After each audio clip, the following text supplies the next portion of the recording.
Amy's background also includes evaluating and creating new quality systems, product and system data analysis, consent decree remediation, product recall management, 483 responses, designing and implementing training systems, technical writing for controlled instructional documents.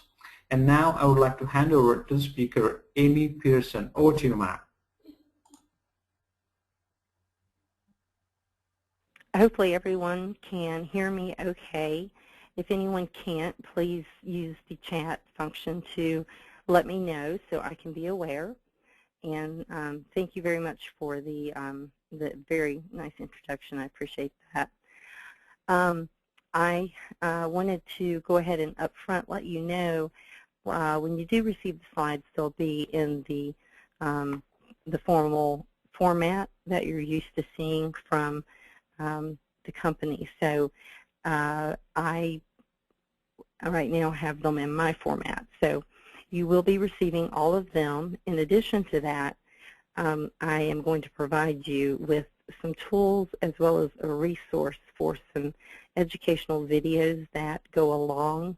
You should be able to make some of those connections if you choose to order it. It's inexpensive and it's published by PBS. And I've used it many times in training when I have a live session. So, but I do want to make you aware where that is. So the key things that we had published that we're going to cover, I'm going to talk about a couple of these here, and then we're going to move into some other sections where I'm going to continue into some of those key concepts. But first, I want to go over fundamentals of why humans make errors. And one of the fundamental concepts is that we are human, we are fallible. So I am not here to tell you that I'm going to help you understand how to make humans stop making errors. We cannot achieve that because we are human. But what we can do is actually design things such that an error does not lead to a deviation or an event where there are consequences to your goals and quality, your business.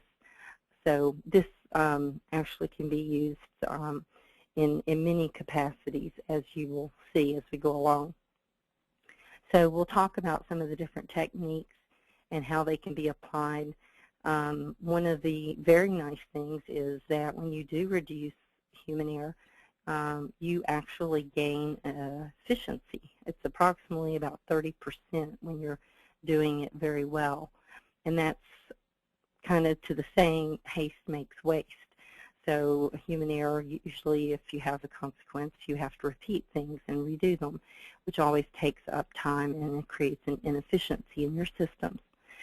So we also want to understand if we're going to help humans not make as many errors, but also when they make errors that they don't lead to events, we want to understand very well what kind of things provoke human error.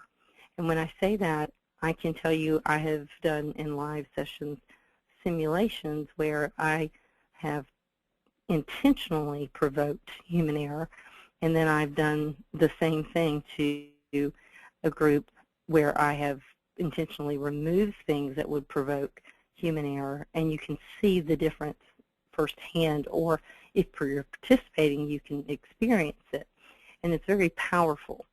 So with that said, I'm going to move on to the next slide, assuming I can figure out how to do that. There we go. See, already I've had one. We average about 5 every hour, and usually those don't have a consequence.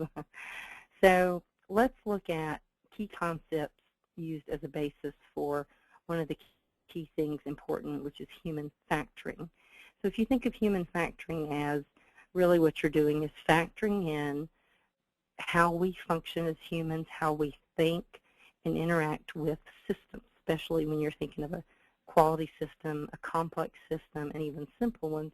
We're trying to design it such that we're accounting for how humans are going to interact. So knowing these things helps you be able to predict, which is why I'm able to design something and to provoke human error, because I understand things that will help me predict where and why they will make a certain mistake. And we will define terms that will be potentially new to you in that process. And then what to look for when you're doing an assessment with your systems. And within your systems, that also includes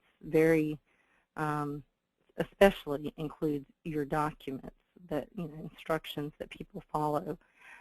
So there's the physical setup, there's the documents where you provide instructions. It's how the company controls how humans perform what they want them to do to accomplish the goal in the manner they've validated and in the time frames.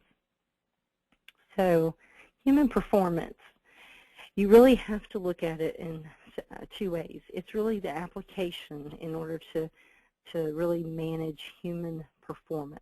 And I'm not speaking of this from an HR perspective, which I will discuss a little more in depth later.